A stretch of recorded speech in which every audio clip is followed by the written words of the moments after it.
So Visakhapatnam bar association AP high court, Telangana high court, సుప్రీంకోర్టులో అడ్వకేట్గా practice చేస్తాం.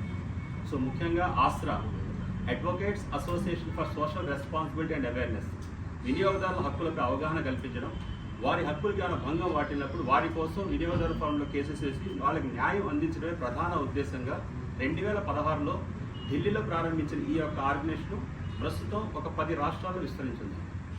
2016 నుంచి ఈ రోజు దాకా మేము 2500 అవేర్నెస్ క్యాంప్స్, అసలు వినియోగదారుడు ఎవరు, వినియోగదారుల హక్కులు ఏంటి, వినియోగదారుడు ప్రాబ్లం వస్తే వాళ్ళు ఎలా సాల్వ్ చేసుకున్నట్టు 2500 అవేర్నెస్ క్యాంపులు ఇచ్చాం. ఇక్కడ వైజాగ్లో కూడా 2K రన్ అని, 5K రన్స్ అని, మారథాన్స్ అని రకరకాల ప్రోగ్రామ్స్ ద్వారా ప్రజలందరికీ అవేర్నెస్ ఇస్తాం. అయితే ఈ రోజు దాకా మాకు ఎక్కువ ఏంటంటే ఇన్సూరెన్స్ కేసులు, అంటే కన్జ్యూమర్ కోర్టులో డిఫెక్టివ్ ప్రొడక్ట్ డిఫెషియన్సీ సర్వీస్, అంటే వస్తువు కొన్న తర్వాత ప్రొడక్ట్ పాడైనా సేవలు మనం తీసుకున్న సేవలో లోపం వచ్చిన కన్జ్యూమర్ ప్రొటెక్షన్ యాక్ట్ కింద వస్తుందండి. మెయిన్ మా ఉద్దేశం అది. అంటే అందరూ ప్రతి ఒక్కళ్ళు